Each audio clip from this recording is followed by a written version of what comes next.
በአሜሪካና በሩሲያ መካከል ለዓመታት የዘለቀውና የዓለምን የኒውክሌር ሚዛን ጠብቆ የቆየው የመጨረሻው የቁጥጥር ስምምነት ኒው ስታርት በይፋ ማብቃቱ ዓለምን ወደማይታወቅና እጅግ አደገኛ ወደሆነ አዲስ ምዕራፍ አሸጋግሯታል። ይህ ክስተት ተራ ዲፕሎማሲያዊ መቋረጥ ሳይሆን ከቀዝቃዛው ጦርነት ማብቂያ በኋላ የሰው ልጅ የገነባቸው የደህንነት አጥሮች በሙሉ መናዳቸውን የሚያበስር አስደንጋጭ መርዶ ነው። የኒውክሌር ጦር መሳሪያ ቁጥጥር ታሪክ ሲታይ እንደ አውሮፓውያኑ የዘመን ቀመር በ1991 በአሜሪካና ሶቪየት ህብረት መካከል የተፈረመው የመጀመሪያው የስትራቴጂክ ጦር መሳሪያ ቅነሳ ስምምነት ስታርት ዋን የሁለቱን ሀገራት የኒውክሌር ራሶች ብዛት ወደ 6000 ዝቅ በማድረግ ትልቅ ድል አስመዝግበው ነበር። ሶቪየት ህብረት ከፈራረሰች በኋላም ሩሲያ ይህንን ኃላፊነት ተረክባ በ2010 በፕራግ ከተማ ኒው ስታርት ተብሎ የሚታወቀው አዲስ ስምምነት ተፈረመ።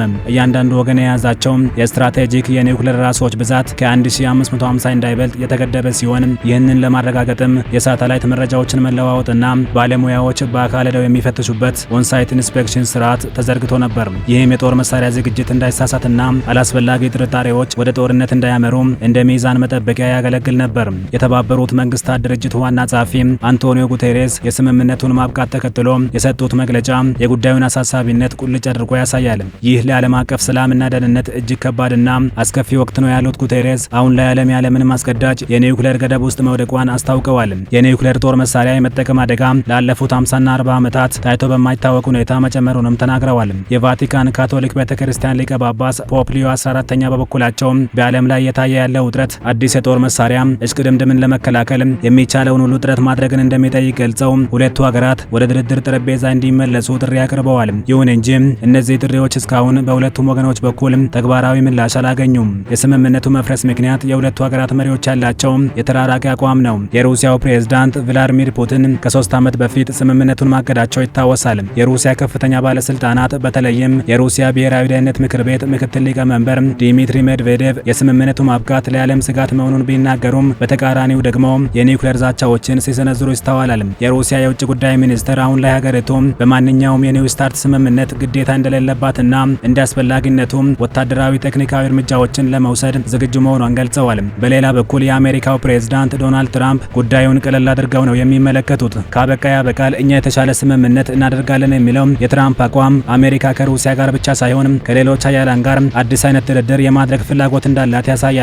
አሜሪካ አሁን ላይ ዋነኛ ስጋቷ ቻይና ናት። ከፊቱ ያለው ሲታማ ከኋላው ያለው ይሰማ እንዲሉ ቻይና የኒውክሌር አቅሟን በፍጥነት እያሳደገች ባለችበት ወቅት አሜሪካ ከሩሲያ ጋር ብቻ የምታደርገው ስምምነት በዋሽንግተን አይን አንድ እግር ያለው ጫማ እንደማለት ነው። አዲስ የኒውክሌር ስምምነት እንዳይመሰረት ትልቁ እንቅፋት ማን ይካተት የሚለው ጥያቄ ነው። አሜሪካና ጀርመን ቻይና የግድ በድርድር ውስጥ መካተት አለባት ይላሉ።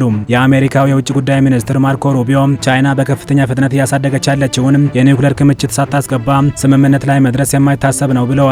የፔንታጎን ግምት እንደሚያሳየው ቻይና እንደ አውሮፓውያኑ የዘመን ቀመር በ2035 ከ1000 በላይ የኒውክሌር መሳሪያዎች ሊኖሯት ይችላሉ።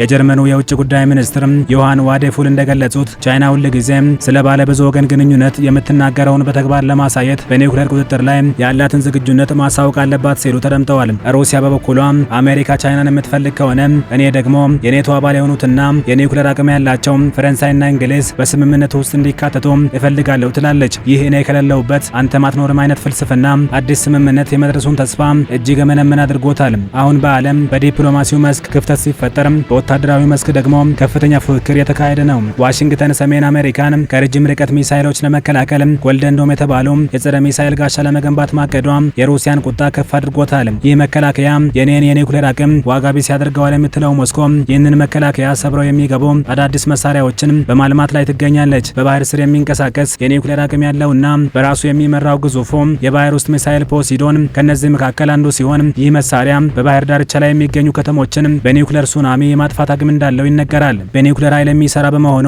ለረጅም ጊዜ በአየር ላይ መቆየት የሚችለውና የትኛውንም የአየር መከላከያ ዞሮ ማጥቃት የሚችለው ቡሬቬስትኒክ ሚሳይል እና አሜሪካ፣ ሩሲያና ቻይና እያበለጸጓቸው ያሉት በሰዓት ከ6400 ኪሎ ሜትር በላይ የሚጓዙና አቅጣጫቸውን የሚቀያየሩ የሃይፐርሶኒክ ሚሳይሎች ሌላኞቹ ናቸው። እነዚህ መሳሪያዎች አሁን ባለው ቴክኖሎጂ ለመመከት እጅግ አስቸጋሪ በመሆናቸው በዓለም አቀፍ ደህንነት ላይ አዲስ ስጋት ፈጥረዋል። ተንታኞች እንደሚሉት የኒው ስታርት ማብቃት ብቻውን የመጣ ክስተት አይደለም። ባለፉት ጥቂት ዓመታት ሌሎች ወሳኝ ስምምነቶችም ፈራርሰዋል። በአውሮፓ ውስጥ አጫጭር የኒውክሌር ሚሳይሎች እንዳይሰማሩ የሚከለክል የመካከለኛ ርቀት ኒውክሌር ኃይሎች ስምምነት ሀገራት በሌላው ሀገር ላይ የአየር ቅኝት በማድረግ ወታደራዊ እንቅስቃሴን እንዲቆጣጠሩ የሚፈቅደው ኦፕን ስካይ ስትሪት እና የታንኮችንና የወታደሮችን ቁጥር የሚገድበው የአውሮፓ ተራ የጦር መሳሪያዎች ስምምነት ባለፉት ዓመታት ከፈረሱ ወሳኝ ስምምነቶች መካከል ይጠቀሳሉ።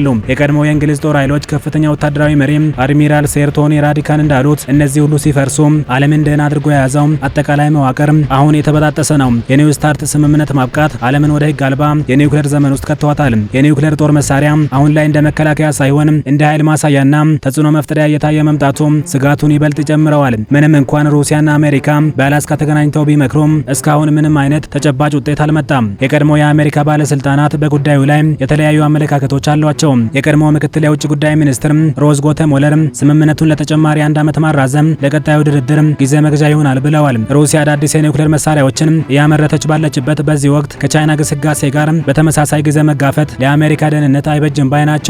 ተመሳሳይ አቋም የሚያንጸባርቁት በብሔራዊ ደህንነት ምክር ቤት የአውሮፓና የሩሲያ ጉዳዮች ከፍተኛ ዳይሬክተር የነበሩት ቲም ሞሪሰን እና በአሜሪካ ጦር ኃይል የቀድሞ የአሜሪካ ስልታዊ ዕዝ ኃላፊ አድሚራል ቻርልስ ሪቻርድ ስምምነቱ የቻይናን ጉዳይና አነስተኛ የኒውክሌር መሳሪያዎችን ግምት ውስጥ በማስገባቱ አሁን ባለበት መቀጠሉ ፋይዳ የለውም ሲሉ ይናገራሉ። ሳይደግስ አይጣላም እንደሚባለው የስምምነቱ መፍረስ አሜሪካ የኒውክሌር ኃይሏን እንድታዘምን እድል ይሰጣል ባይ ናቸው። በአሁኑ ወቅት የአሜሪካ የኒውክሌር ክምችት እያረጀ መሆኑ የተገለጸ ሲሆን በ2035 ሁሉም የሀገሪቱ የኒውክሌር ራሶች ከተመረቱበት ዘመን በአማካይ በ30 ዓመታት ይበልጣሉ። በተለይም በባህር ላይ የሚሰማሩትን ኮሎምቢያ ክላስ ሰርጓጅ መርከቦች ግንባታን ማፋጠን የብሔራዊ ደህንነት ቅድሚያ የሚሰጠው ጉዳይ ሆኗል። እነዚህ አዳዲስ ሰርጓጅ መርከቦች የአገልግሎት ዘመናቸው ያበቃውን የኦሃዮ ክላስ መርከቦችን ይተካል ተብሎ ይጠበቃል። ዓለም ዛሬ የገባችበት የኒውክሌር እሽቅድምድም ብልሃት የጎደለውና ለጥፋት ቀጠሮ የመያዝ ኃይል አደገኛ ነው። ኒው ስታርት ማብቃቱ የሰላምን በር ዘግቶ የጦርነትን መስኮት እንዳይከፍት ተፈርቷል። አሁን ላይ ዓለም በሁለት ምርጫዎች መካከል ትገኛለች። ወይ ሀያላኑ ሀገራት ልዩነታቸውን ወደ ጎን በማለት ቻይናን ጨምሮ አዲስ የቁጥጥር ስርዓት መዘርጋት አሊያም ደግሞ የቆጡን አውርድ ብላ የብብቷን ጣለች እንድሉ ለጊዜያዊ የበላይነት ሲሉ የሰው ልጅን ህልውና አደጋ ላይ ይመጣል ነው። ታላላቆቹ ሀገራት ሁለተኛውን አማራጭ ከመረጡ ግን እባብ የገደለ ዱላውን አይጥልም እንደሚባለው ሀያላኑ ሀገራት የኒውክሌር መሳሪያቸውን እንደ ዱላ ጨብጠው ለጥቃት ዝግጁ ሆነው በቆሙበት በዚህ ወቅት የዲፕሎማሲው ብርሃን ካልበራ የነገው የዓለም ዕጣ ፈንታ ጨለማ መሆኑ አይቀሬ ነው ሲሉ ተንታኞች ይናገራሉ።